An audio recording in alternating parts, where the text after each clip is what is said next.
साहब ये साहूकार लक्ष्मण भी गट्टा बिरादरी से है और बड़े बड़े गट्टा रईस बिरादरी वालों को लोन देता है जो बैंक नहीं जाना चाहते। सर इस केस से जुड़े 2 लोगों ने लोन ले रखा है। पहला है सुजीत का भाई भूपेंद्र गट्टा जिसने 4 साल पहले 15 लाख का लोन लिया था, और दूसरा ज्ञानी गट्टा जिन्हें लोग सूबेदार भैया भी बोलते हैं। कितने का लोन लिया था? 25 लाख और सूद मिला के 35 के आसपास। तो इतना बड़ा कर्ज लिया किस लिए था? अब ये बात तो पता नहीं चल पाई साहब। तो ये दोनों लोन की इंस्टॉलमेंट टाइम से चुका पा रहे हैं? साहब ये भूपेंद्र गट्टा की एक भी किस्त मिस नहीं हुई, पर ये जो सूबेदार भैया हैं ज्ञानी गट्टा, इनका कुछ माजरा है। ये जो मेरी कोठी है काफी खस्ता हालत थी, इसके मरम्मत के लिए लोन लिया था मैंने लक्ष्मण से।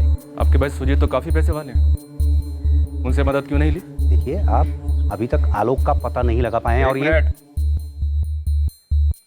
ये बार बार हमें जताने की जरूरत नहीं है कि हम आलोक का पता नहीं लगा पाए। आपसे पूछा गया हर सवाल हमारा एक एक मिनट सिर्फ आलोक के लिए है, इसलिए चुपचाप हमारे सवाल का जवाब दीजिए। सुजीत से मदद क्यों नहीं ली आपने? इंस्पेक्टर कहीं आप ये तो नहीं कहना चाह रहे हैं कि मैं खुद कर्ज में डूबा हुआ हूँ इसलिए मैंने ही खुद अपने भतीजे का अपहरण करवाया? भूपेंद्र भैया आलोक के ताऊ जी हैं। ये बात आपकी समझ में क्यों नहीं आ रही कि हमारा घर एक ही है और इसी घर से जुड़ा कोई है जो इस किडनैपिंग में शामिल है। सुजीत जी, हमें ना आपको डराने की कोशिश है और ना ही निराश करने की। हम एक भी एंगल ऐसा नहीं है जो छोड़ रहे हैं। देखिए हमें ऐसा लगता है कि आलोक की किडनैपिंग के पीछे जो कोई भी है उसने आलोक के साथ जरूर कुछ भयंकर किया। देखिए मैडम, आप जो भी कहो, आपका तजुर्बा जो भी हो, लेकिन भूपेंद्र भैया जितना प्यार अपने रतन से करते हैं ना उतना ही प्यार मेरे आलोक से भी करते हैं। इन फालतू के सवालों में आप लोग वक्त जाया कर रहे हो। 4 साल पहले आपने 25 लाख के बदले में अपनी जमीन गिरवी रखी थी। लक्ष्मण गट्टा से मिले आप? काफी भारी सूद वसूल करता है। धंधा है उसका और कोई बिरादरी वाला डिस्काउंट नहीं देता। लोन किस लिए लिया था? घर बार वाले लोग हैं, एक खर्च हो तो बताऊं आपको। और ये लोन अभी तक आपने चुकता नहीं किया? असल तो छोड़िए, सूद तक नहीं चुका पा रहा हूं। रिटायर्ड आदमी हूं, अब एक पेंशन से तो हो नहीं रहा। वैसे जिस वक्त ये जमीन गिरवी रखी थी जमीन के दाम तब भी वही थे जो आज है? बिल्कुल नहीं, ये तो 2-2.5 साल में चमत्कार हो गया। और इसी चमत्कार के चलते सुजीत गट्टा और दशरथ गट्टा जैसे लोग करोड़पति बन गए रातों रात, और आप नहीं बन पाए। वैसे बताया नहीं आपने लोन क्यों लिया था? करीबी रिश्तेदार की बेटी की शादी थी, दहेज के लिए पैसा नहीं था तो मैंने अपनी जमीन गिरवी रख दी। हवाला भी यह है कि ना तो मैं जमीन छुड़ा पा रहा हूं और ना ही वो रिश्तेदार पैसे दे रहा है। सब भूपेंद्र पे शक करना बनता नहीं है। उसने अपने लोन की एक भी इंस्टॉलमेंट को मिस नहीं किया। अगर वो चाहे तो पूरा लोन एक साथ पे कर सकता है और उसने किसी भी चीज को गिरवी नहीं रखा है, सिर्फ लोन लिया है। सर सूबेदार ज्ञानी गट्टा से कुछ पता चला क्या? कुछ नहीं, बहुत कुछ। ये सूबेदार ज्ञानी गट्टा या तो एक्स्ट्रा लार्ज दिल लगता है अपने सीने में, या फिर इसने अपने सीने में कोई शातिर राज छुपा रखा है। मुझे इस सूबेदार की एक एक डिटेल चाहिए और इसके रिश्तेदारों की भी। किस बारे में? ये हमारी जमीन में इनके बारे में। अभी तक तो किसी ने नहीं पूछा। क्यों, क्या बात है?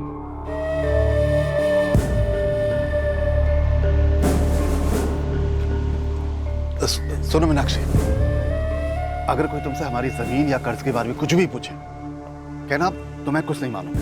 पर मैं ऐसा क्यों बोलूंगी? वो मैं तुम्हें वक्त आने पे बता दूंगा। अभी पुलिस या कोई भी तुमसे कुछ पूछे कहना मुझसे आके बात करें। अरे भाई किसका नाम उछाल रहे हो? सूबेदार जी पूरे गांव के सलाहकार हैं, बहुत इज्जत है उनकी, चाहे कैसे ही मसला क्यों ना हो, सटीक सलाह रहती है उनके पास। तो उनके घर जो शादी हुई थी उसमें तो पूरा गांव शरीक हुआ होगा। शादी? कौन सी शादी? किसी नजदीकी रिश्तेदार की बेटी की शादी थी आज के 4 साल पहले। 4 साल पहले?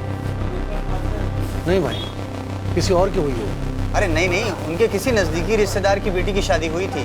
सूबेदार जी का एक ही लड़का है और वो अभी तक कुंवारा है। सूबेदार जी का एक भाई है लेकिन उनके भी लड़का ही है, तो फिर बेटी कहाँ से हुई? वैसे ये सूबेदार के भाई इसी गांव में रहते हैं ना? कनकपुर गांव में रहते हैं। सूबेदार जी के ससुराल भी वहीं है, कनकपुर में। अब अगर कोई सामने से बताए कि लोन किसके लिए चाहिए तो समझ में आती है बात, लेकिन अगर बताए नहीं तो उसके लिए इंक्वायरी थोड़ी ना बैठा सकता हूँ मैं। लक्ष्मण जी, ये सूबेदार ने अपने किसी रिश्तेदार की बेटी की शादी के लिए कर्ज लिया था। अरे सर जी, हम तो ये सूबेदार पे भरोसा करके फंस गए। मतलब 4 साल पहले जमीन गिरवी रख करके लोन लेके गया था, आज इतने साल हो गए, असल की बात तो दूर रही, सूद का एक टुकड़ा तक नहीं चुका है। हमने भी तंग आकर के फाइनल वार्निंग दी थी कि अगर 1 साल के भीतर में लोन नहीं चुकाओगे तो तुम्हारी जमीन जब्त हो जाएगी। लेकिन ऐसा हो क्यों रहा है? इज्जतदार आदमी है गांव का, किश्त क्यों नहीं चुका पा रहा है? सर जी अब ये मैं कैसे बता सकता हूँ, ये तो आप सूबेदार से पूछिए या उसके बेटे समीर से।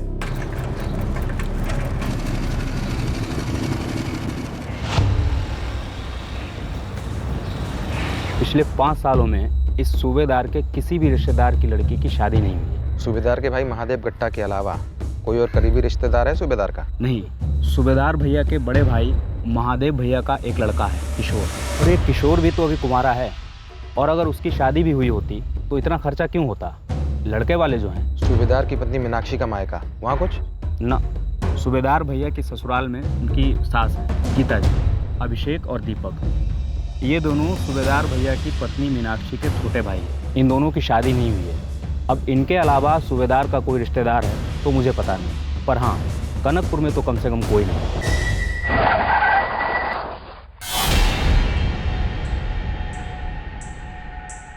क्या गट्टा साहब, चलेंगे? माल करते थे जी, मेरे पीछे ऐसे पड़ेगी जैसे किडनैपिंग मैंने करवाई है। किडनैपिंग करवाई या नहीं करवाई ये तो पता चल ही जाएगा। हाँ, लेकिन इतना पता है कि 4 साल पहले आपने किसी की शादी तो नहीं करवाई थी। The number you are trying to call is currently switched off. Number बन जा रहा है। कोई दूसरा नंबर आपके बेटे का? नहीं, मेरे पास तो बस यही एक नंबर है। आप जिस बैंक के बारे में बता रही हैं, कॉमन ट्रस्ट बैंक, कोलकाता में कम से कम उसके 1 दर्जन ब्रांचेस हैं। आपका बेटा किस ब्रांच में काम करता है? वहाँ का नंबर होना चाहिए ना आपके पास। वहाँ का नंबर तो नहीं है मेरे पास, बस यही एक नंबर है। मैं किसी भी कारण से अपनी जमीन गिरवी रखूं, वो मेरा निजी मामला है। लेकिन जो कारण आपने हमें बताया कि किसी करीबी रिश्तेदार की बेटी के दहेज के लिए, वो कारण हमने खंगाला, कुछ नहीं मिला। मैं नहीं बताना चाहता था असल में मैंने वो लोन क्यों लिया है, लेकिन आप लोग हैं कि बस घुसते चले जा रहे हैं। अभी तो हमने ठीक से शुरुआत भी नहीं की है। लेकिन क्यों? मेरी जमीन, मेरा लोन, आप लोग सटिया गए हैं क्या? किडनैपिंग के केस में आप मुझे लिंक कर रहे हैं, मुझे। सर, इनके बेटे समीर गट्टा का फोन स्विच ऑफ आ रहा है और इनकी पत्नी को यह तक नहीं पता कि कॉमन ट्रस्ट बैंक के किस ब्रांच में वो काम करता है। सूबेदार ज्ञानी, अब बता दीजिए। अब आप पहले ही बताइए, क्या गेम खेला जा रहा है मेरे साथ? पहले मेरा लोन, अब मेरा लड़का। क्या है ये? कोई और नहीं मिला तो मुझे बलि का बकरा बनाएंगे। कोलकाता में आपका बेटा कहाँ और किस ब्रांच में काम करता है, लिख कर दीजिए।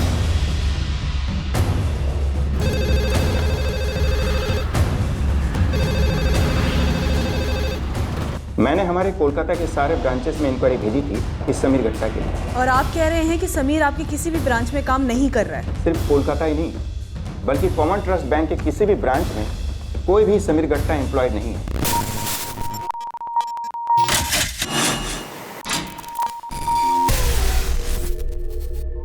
ये किशोर गट्टा है साहब, सूबेदार ज्ञानी गट्टा का भतीजा और महादेव गट्टा का बेटा है। ये भी कनकपुर में नहीं है, इसका फोन ऑफ आ रहा है। पिछले 1 हफ्ते से माँ बाप से कांटेक्ट भी बंद है साहब। ये अभिषेक गट्टा और उसका छोटा भाई दीपक गट्टा सेम स्टोरी है साहब, ये दोनों भी कनकपुर गांव से गायब हैं और फोन ऑफ आ रहा है। आपका खुद का बेटा समीर गट्टा और भाई का बेटा किशोर गट्टा और दोनों साले अभिषेक गट्टा और दीपक गट्टा, ये चारों इस वक्त कहाँ हैं?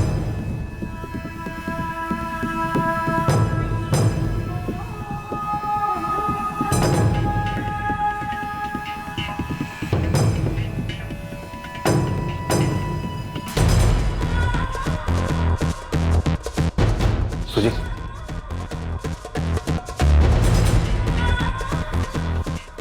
क्या बात है सूबेदार जी? क्या जानते हैं आप? सूबेदार जी? नामुमकिन। अरे सूबेदार भैया हर कदम पर हमारे साथ रहे हैं। तभी तो भूपेंद्र जी आपके और हमारे हर एक कदम से वाकिफ था वो। 1 मिनट मैडम, अगर सूबेदार जी हमें नुकसान पहुंचाना चाहते थे तो हर वक्त मुझे साहस क्यों देते? दरअसल एक बात बताना मैं आप लोगों को भूल गया। सूबेदार जी ने भी मुझसे कहा था कि उनकी बात हुई थी। किससे? आलोक से। क्या? सुजीत, ये अपहरणकर्ता तुम्हें दोबारा फोन करेंगे। आपको कैसे पता सूबेदार जी? अरे बाकी लोगों की तरह उनके पास मेरा नंबर भी तो है। आपकी बात हुई है उनसे? दरअसल मेरी बात आलोक बेटे से। आलोक से बात हुई? कहाँ है वो? कैसा है? क्या क्या क्या बोला? क्या? शांत शांत रहो। मुझे नहीं मालूम वो कहाँ है। बहुत तकलीफ में था। उसने सिर्फ मुझसे इतना कहा कि पापा को बोलो मुझे छुड़ा लो। छुड़ा लूंगा मैं तो जरूर छुड़ा लूंगा उसको। लेकिन कैसे? बताओ ना, कैसे छुड़ाओगे उसे? पैसे देकर। पैसे तो अंदर रेडी रखे हैं। और पुलिस भी तो हरदम रेडी रहती है। उनका कोई जासूस जरूर है जो हमारी सारी खबर किडनैपर्स को देता है। क्या क्या क्या करें सूबेदार जी? कल जब किडनैपर्स का फोन आए तो उनको बोलो इस बार पुलिस साथ नहीं होगी, और सच में पुलिस साथ में नहीं होनी चाहिए। हम सबको मिलकर उनसे कहना होगा कि आप लोग पीछे हटिए। ऐसा ही करेंगे। ये पुलिस वाले ना किसी के नहीं होते। ये हमारे दर्द को कहाँ समझेंगे? जी काश आपने बात हमें पहले बताई होती तो आलोक इस वक्त आप लोगों के साथ होता, वो सारा गिरोह जेल के अंदर। ये सभी मुल्तानगढ़ में है। ये चारों मुल्तानगढ़ में जहाँ भी है ना, वहाँ आप हमें लेके जाओगे अभी इसी वक्त।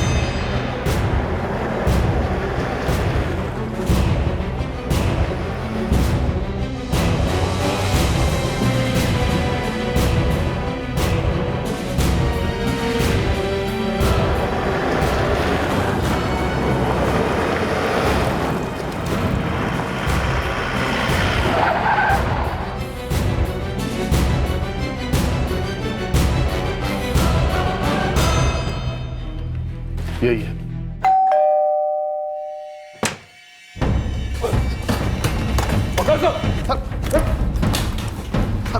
सभी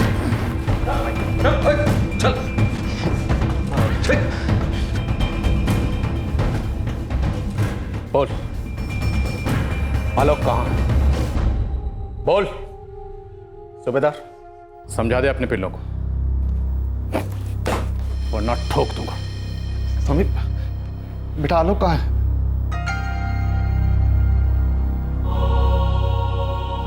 बोल, आलोक कहाँ है?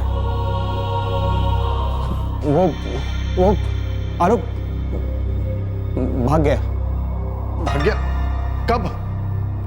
आज एक बार बात है, तेरी मौत। ए समीर, बता ना। सर, पापा वो सच में भाग गया। वो सर, सारी प्लानिंग उसी की थी सर। वो हैंग मौके पे हमें चकमा देके भाग गया सर। लेके जा सबको, लेके जा।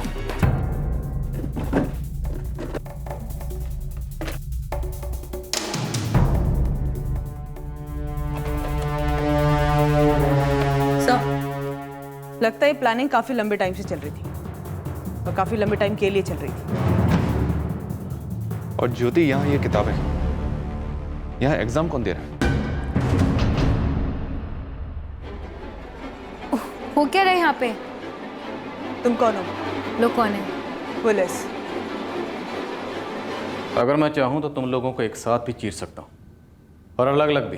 कैसे पसंद करोगे? सर, जहाँ तक मुझे मालूम है, आलोक पिछले 2 महीने से इन लोगों के पास था। हालांकि मैंने उसे अपनी आंखों से कभी देखा नहीं। वो सच में भाग गया सर। जैसे खबर आई कि जीजा जी पकड़े गए हैं, अचानक से गायब हो गए। फिर से बोल। वो भाग गया सर। जैसे पता चला कि जीजा जी पकड़े गए। इंस्पेक्टर होगा तो अपने थाने में, इस समय तो अपने बाप से बात कर रहा है, समझे? फिरौती का कॉल तो ही करता था ना। आप झूठ बोल रहे हैं। हमारा आलोक खुद ऐसी प्लानिंग कभी नहीं कर सकता। सुजीत जी, वो लोग कितना झूठ बोल रहे हैं। आलोक की किडनैपिंग कितनी सच है ये तो पता लगाएंगे हम। वैसे आपको एक बात बता दें, एक लड़की भी हमारी हिरासत में। लड़की? जी हाँ, लड़की। उसका कहना है कि आलोक ऐसे बिहेव ही नहीं कर रहा था जैसे कि उसका किडनैप हुआ। मैडम, मैं तो समीर की फ्रेंड हूँ। 6 महीने से रोज उस घर आ जा रही हूँ। समीर और दीपक दोनों बैंक के पीओ के एग्जाम के लिए तैयारी कर रहे हैं। बहुत शिद्दत से पढ़ाई करते हैं दोनों। ऐसे में वो किसी को किडनैप क्या करेंगे? और आलोक भी घर में ठीक से ही रह रहा था। हम सब तो हंसी मजाक करते रहते थे। तो ये कह रही है कि आलोक यहाँ मुल्तानगढ़ में उस घर में कैदी था, पर कैदी जैसा पेश नहीं आ रहा था, हंस खेल रहा था। बिल्कुल मैडम। कहाँ है वो इस वक्त? मैडम, वो तो मुझे नहीं पता। मैं खुद एक हफ्ते से बाहर थी, समीर से भी मिलने नहीं आ पाई। मैं आपको कह रही हूँ ना, वो किडनैप नहीं हुआ था। आप खुद सोचिए, कोई किडनैप हुआ बंदा गाने वाने गाकर खाना बनाएगा, वो भी अपने किडनैपर्स के लिए। नींद आती है कम,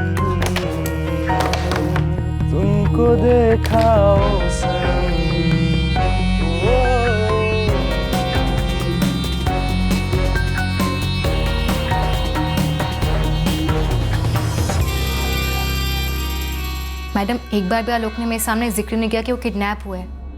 ना समीर ने जिक्र किया ना किसी और ने। मैं मुल्तानगढ़ रहती हूँ, वहीं पढ़ती हूँ। अगर मुझे ऐसा कुछ पता होता कि समीर ने उसके दोस्तों ने मिलकर किडनैपिंग की है तो मैं उन सबसे कोई वास्ता ही नहीं रखती। ये सबके सब स्टोरी पेल रहे हैं सर। इनकी तोड़ाई शुरू कर दे। वो लड़की निहारिका भी इन सबके साथ शामिल है। ज्योति आड़े हाथों ले रही है उसे। नहीं नहीं सर, उसे कुछ मत कीजिए प्लीज। उसे सबके बारे में कुछ नहीं मालूम है। वो इनोसेंट है सर। बोल बेटा समीर, कौन इन्वॉल्व था और कौन इनोसेंट? आलोक कहाँ है?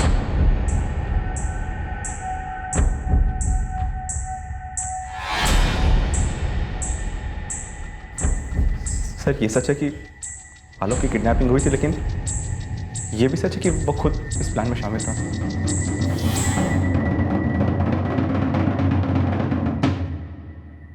तो इस दीपक से डरेगा ना तो मरेगा, और साथ में तेरी गर्लफ्रेंड निहारिका भी मरेगी। बोल, आलोक कहाँ है? बोल। सर असली मास्टरमाइंड यही है सर, दीपक मामा। झूठ है सर, सरासर झूठ। इसी ने बोला था कि आलोक को उठाते हैं, बोला उसके बाप के पास बहुत ज्यादा माल है। बोला था कि नहीं बोला था? बोल रहा है सर, सारी प्लानिंग इसी ने की थी सर। अरे सच बता, तूने नहीं बोला? पापा से पूछिए, हम ये सब करना ही नहीं चाहते सर। आलोक कहाँ है ये बताओ। आलोक कहाँ है? बोलो बोलो। सर वो मर गया सर।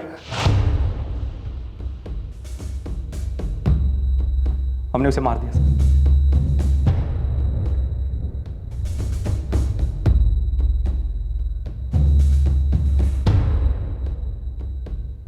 अभी कुछ देर पहले कह रहे थे कि भाग गया, अभी कह रहे हो कि मार डाला। थोड़ी देर बाद पता नहीं क्या बोलोगे। आखिरी बार पूछ रहा हूं कि आलोक कहाँ है? कहाँ है आलोक? सर मैं सच बोल रहा हूं सर, हम सब ने मिलकर उसे मार दिया।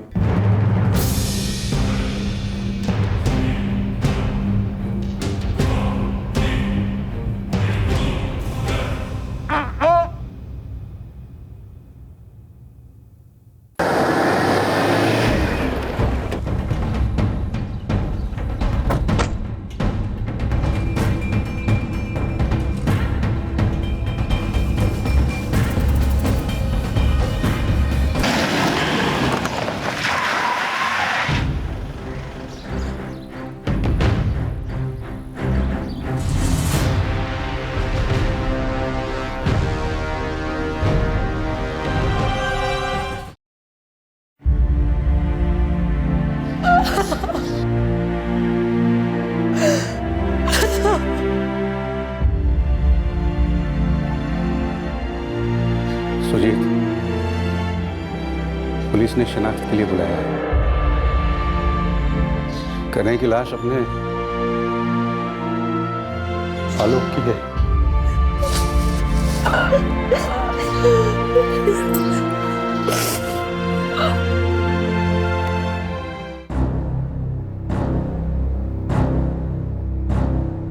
दशरथ जी, अभी हम उन लोगों से आलोक के कत्ल और किडनैपिंग इनकी डिटेल्स निकलवा रहे हैं।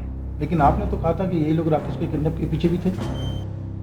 दीपक और अभिषेक तो दूर के रिश्ते में पड़ते हैं। देखिए, हमने आपसे और सुजीत गट्टा जी से कितनी बार पूछा कि क्या कोई ऐसा रिश्तेदार है जिस पे शक किया जा सकता है।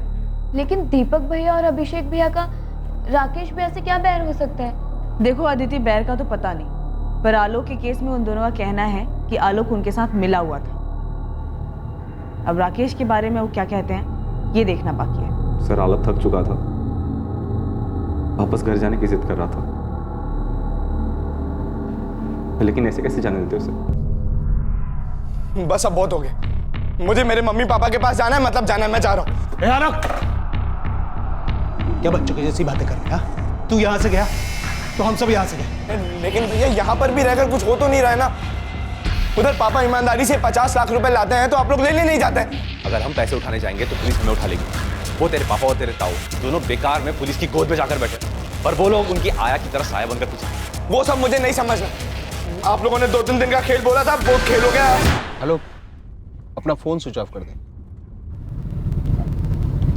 अरे भैया, वो मुझे ना आटे का डिब्बा घर पे छोड़ना है। अगर नहीं छोड़ूंगा ना तो पापा फिर लेक्चर देने लगेंगे मुझे। 2 कान किस लिए दिए ऊपर वाले ने? यहाँ से सुनो, यहाँ से निकाल दो। भैया सिर्फ 5 मिनट लगेगा, छुड़वा देता हूँ ना। अरे तू 10 मिनट में चक्की में होगा, तो हमारे साथ चल, तेरे लिए एक मस्त प्लान है। किडनैप? आप लोगों ने मेरा किडनैप किया? भैया मेरा ना आटे का डिब्बा रेडी हो गया होगा, मैं डिब्बा लेने जाता हूँ। आलोक, आलोक हम मजाक नहीं कर रहे। हम तुम्हारे पापा से 50 लाख रुपए मांगेंगे और वो बड़ी आसानी से ये रकम हमें दे देंगे। देख, मांगेंगे 50, लेंगे भी 50, और उसमें से पूरे का पूरा 5 तेरा। भाई मुझे इतना सर्कस करने की क्या जरूरत है? देखो 50 या 5, पूरे के पूरे पैसे मुझे ही मिलने वाले। पापा सब कुछ मेरे लिए तो छोड़ के जाएंगे, करोड़ों रुपए जितने भी है सब मेरे लिए छोड़ के जाएंगे। वो कहावत सुनी है तूने कि जब दांत थे तो चने नहीं थे चबाने, और जब चने हैं चबाने को तो दांत नहीं है। अच्छा एक बात बता कि बुढ़ापे में ये करोड़ों रुपए क्या करेगा? अभी 2-4 दिन में तेरी जेब में कैश 5 लाख होंगे। सुन, ऐश करना। भैया आप लोग पागल तो नहीं हो गए? या मेरे पापा को लल्लू पुंजू समझ रहे हो? अरे मतलब आप लोग एक फोन करोगे और पापा ऐसे ही लाके 50 लाख रुपए आपको दे देंगे। इधर पापा क्या सोचेंगे? वो सोचेंगे कि ये सब कुछ जो भी हो रहा है ना, ये मैं करा रहा हूँ, उनके साथ मस्ती मजाक कर रहा हूँ। 50 लाख नहीं, 50 जूते मारेंगे मुझे पूरे गांव में। और अगर दे दिए तो पूरे 50 लाख रुपए सिर्फ एक फोन कॉल पर, वो भी कैश, रोकड़ा।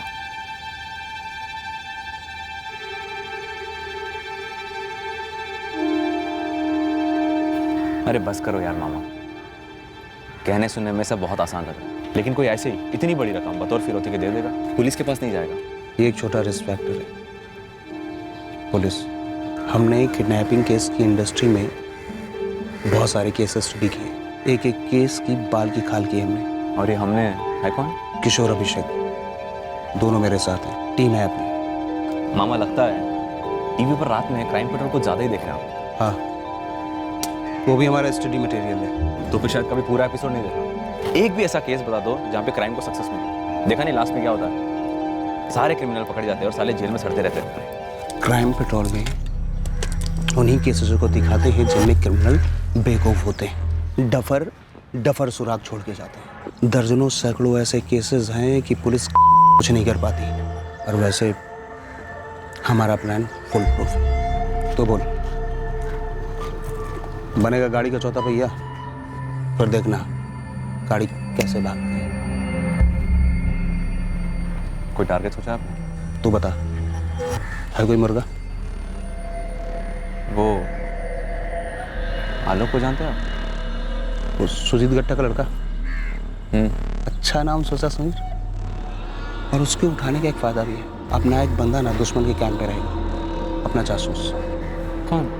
मेरे जीजा और तेरे पापा। देखो, ये बेवकूफ़ी वाली बातें ना करो।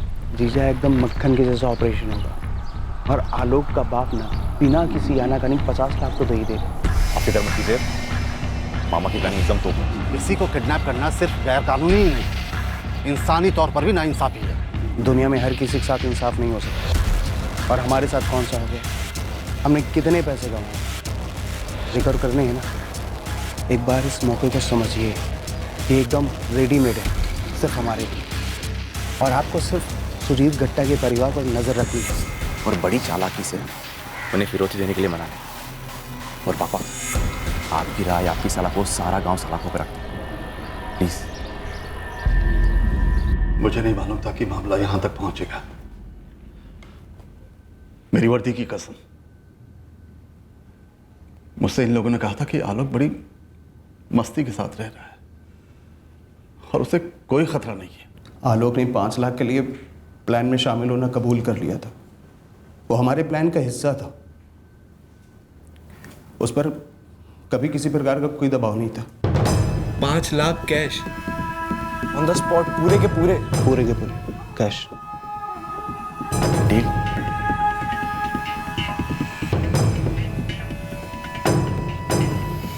डील। और ये निहारिका, इसका इस गैंग में क्या रोल था? कोई रोल नहीं था सर। उसे तो पता तक नहीं था कि आलोक किडनैप। वो तो उसके साथ बस फ्रेंडली थी। फ्रेंडली मतलब? आलोक को अपनी खूबसूरती से रिझा रही थी? बात कितनी आगे बढ़ी थी? सर वो मेरी गर्लफ्रेंड है, वो ऐसी कोई घटिया हरकत नहीं करी थी और ना ही मैं ऐसा कुछ करने का सोच रहा था। सर आलोक को निहारिका को देखकर उससे मिलकर अच्छा लगता था, इसीलिए समीर उसे बार बार वहां बुलाता था। मतलब जब आलोक तुम लोगों के प्लान से थक गया। जब निहारिका से उसका मन ऊब गया तो तुम लोगों ने उसको पीटा। उसे जाने देते तो हमारा भांडा फोड़ देता। मैं जा रहा हूँ यहाँ से। तुम कहीं नहीं जाए, चल यहीं बैठ। भैया आप लोग भी कहीं नहीं जाते और मुझे भी कहीं नहीं जाने देते। अबे मैं जा रहा हूँ। रोक मत मुझे, मैं जोर जोर से चिल्ला दूंगा।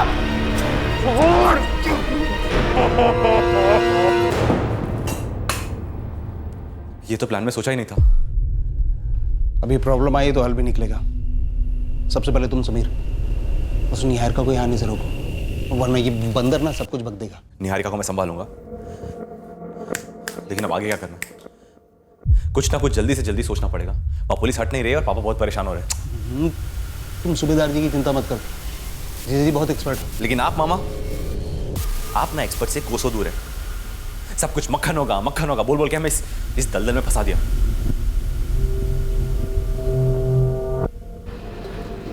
मामा पानी सर के ऊपर चढ़ने पर पापा ने जो जमीन गिरवी रखी थी, इस बात की इंक्वायरी कर रही पुलिस लक्ष्मण माता साहब। पुलिस वाले को कुछ पता तो नहीं लगा है ना? पापा 100% श्योर तो नहीं है, लेकिन वो कह रहे हैं कि पुलिस वालों के बीच जरूर कुछ ना कुछ पकड़ा है। और अगर जीजा जी ढीले पड़ गए ना तो हम सबकी खटिया खड़ी समझो। अब बताएंगे भी क्या करना है आगे?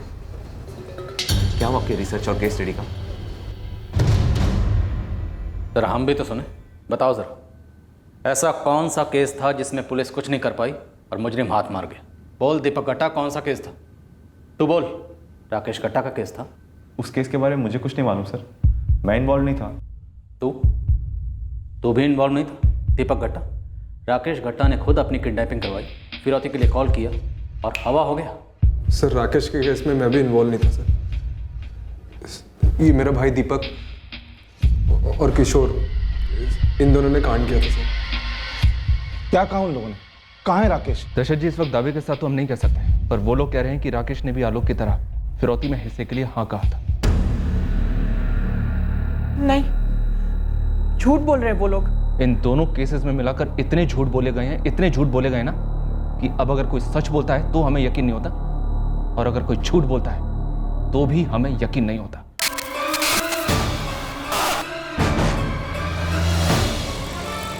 राकेश,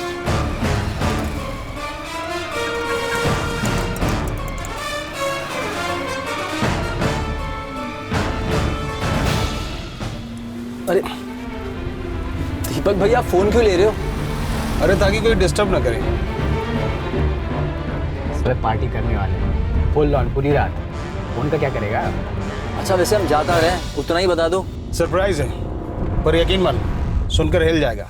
तो इन शॉर्ट तुम्हारा केस स्टडी का केस भी तुम्हारा ही केस है, प्रैक्टिकल वाला, राकेश गट्टा किडनैपिंग। इसमें बात आगे बढ़ी नहीं और मामला ठंडा पड़ गया। दशरथ से तुम लोगों ने मांगा 75 लाख और सुजीत से 50 लाख। ये रकम क्यों चाहिए थी? ज्ञानी सूबेदार की ज़मीन जो गिरवी पड़ी थी उसे छुड़ाने के लिए?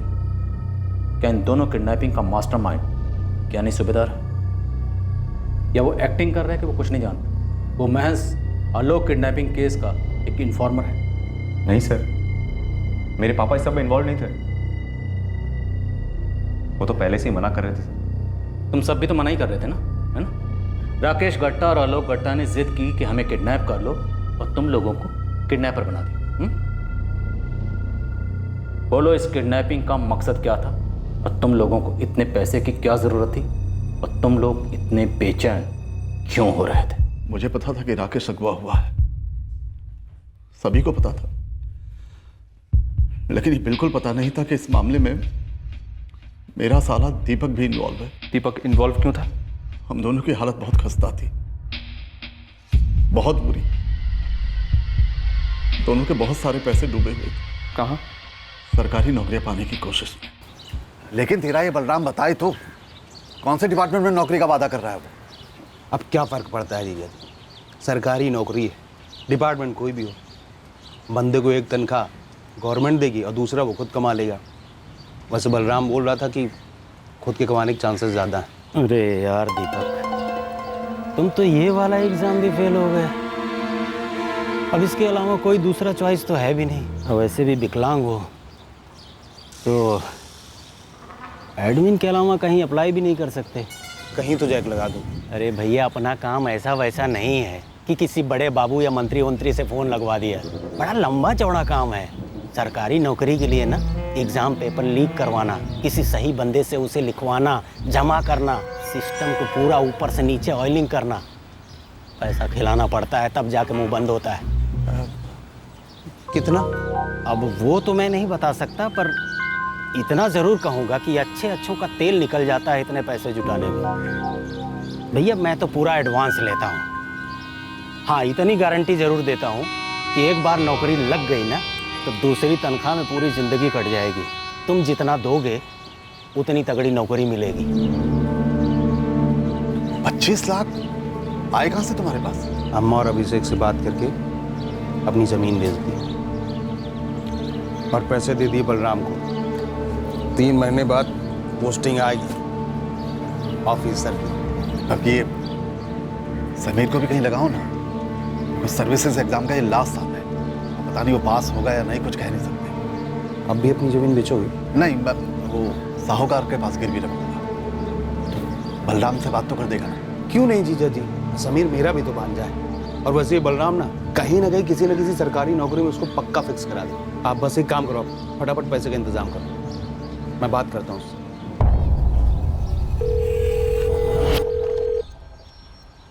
मामा क्या हुआ? फोन नहीं उठाया क्या? साला ये मिशन कहाँ गायब हो गया? 2 हफ्ते पहले बोल रहा था कि सामने से फोन करेगा। अब देखो रिंग जा रही, फोन ही नहीं उठा रहा। देख कहाँ हो यार बलराम, फोन ही नहीं उठा रहे हो। अरे मैं काम के बीच हूँ यार, बेवक्त फ़ोन पे फ़ोन किए जा रहे हो, कैसे उठाऊँ? हमें अब तक ड्यूटी ज्वाइन कर लेनी चाहिए थी और हमारी पहली तनख्वाह भी आ जानी चाहिए थी। यानी प्लान चेंज हो गया है। क्या मतलब? वो दोनों नौकरियां थी ना, तुम्हारी और तुम्हारे वो भांजे समीर की, बड़े साहब ने किसी और को दे दी। क्या? क्यों? अरे उन्होंने 35 पकड़ा दिए, और क्यों? तो अब हमारा क्या? देखो भैया मार्केट में आग लगी पड़ी है, 45 दे के बुझा दो। देखो भैया मजाक मत करो, मैंने अपनी जमीन बेची है और समीर के पिता ने गिरवी रखी है। अब हमारे पास और पैसे नहीं है। तो क्या करूं? भूल जाओ सरकारी नौकरी। हाँ, हम किसी और एजेंट से बात करेंगे। तुम आज का आज हमारा पैसा वापस दो। वो तो ऑलरेडी सिस्टम में इंटर हो चुके हैं, वो कैसे लौटा दूं? देखो भैया मजाक मत करो, है वैसे हमारा मूड ऑफ है, हमें आज ही पैसा वापस चाहिए। सरकारी अफसर बनना है ना, 20-20 और खड़े कर दो। जितना दिए हो ना इतने में लोअर डिवीजन क्लर्क भी नहीं बनोगे। वैकेंसी आएगी तो मैं तुम्हें फोन करूंगा, खामखा फोन करके डिस्टर्ब मत करना, उठाऊंगा नहीं। पल्ले पड़ रही है बात? चूना लगा दिया बलराम ने। चूना नहीं, तेजाब फेंक दिया।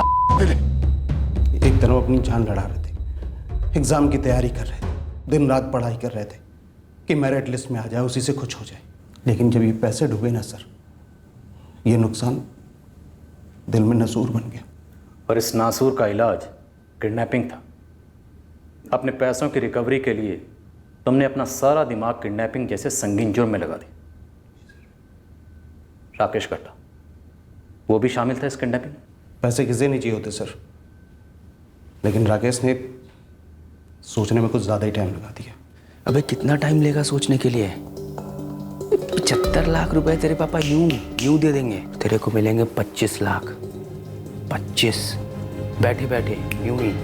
पहले तुम मेरा फ़ोन लौटा दो, मैं घर जाकर सोच कर बताता हूँ। घर जाकर तो सीधा अपने बाप को बोलेगा और बाप पुलिस वालों को। नहीं, मैं सच में सोचना चाहता हूँ। इसमें सोचने जैसा क्या है?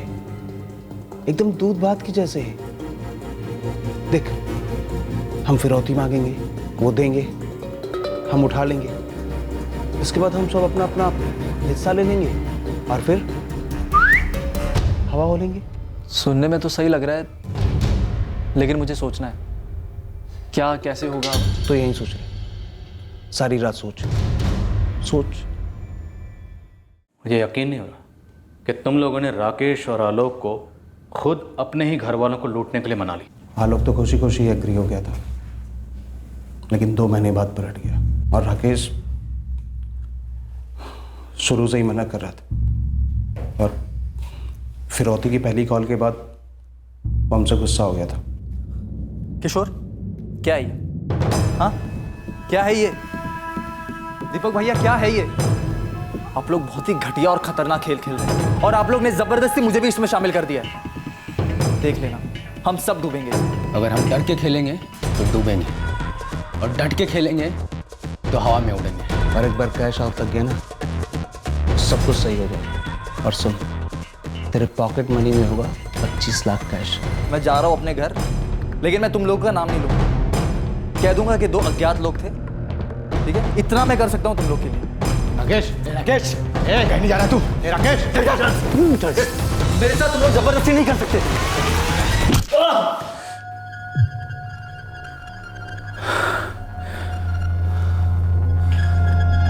सांसें चल रही है। जब तक इसकी सांसें चलेंगी ना, तब तक हमारे लिए खतरा बना रहेगा। क्या बोल रहे हो? वही जो तू समझ रहे। अगर राकेश जिंदा रहा तो हम मरेंगे।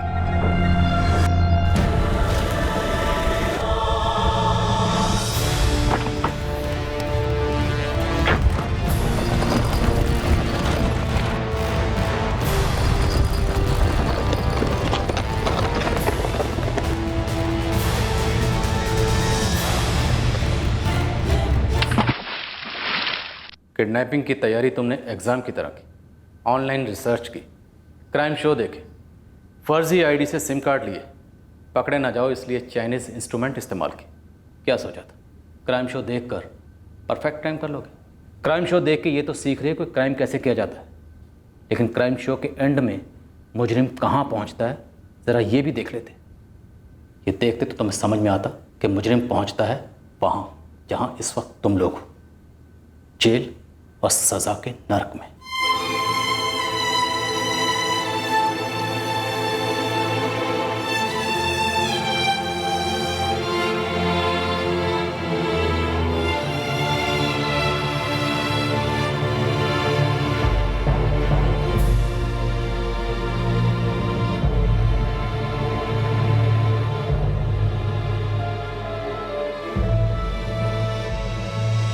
डाइवर्स लगातार 4 दिन से खोजे, पर वो सूट के साथ नहीं लगा जिसमें राकेश की बॉडी थी। सर, नदी के किनारे पे पड़ने वाले जितने भी पुलिस थाने हैं सब में चेक किया, किनारे पे किसी को भी सूटकेस वाली लाश नहीं मिली। इन लोगों के हिसाब से इन लोगों ने किडनैपिंग के 2 हफ्ते बाद राकेश को मारा और सूटकेस में डालकर नदी में फेंक दिया। अब इस हादसे को 1 साल गुजर चुका है। 1 साल काफ़ी लंबा वक्त होता है, पर फिर भी हम अपनी कोशिश जारी रखें, उसे ढूंढते रहेंगे।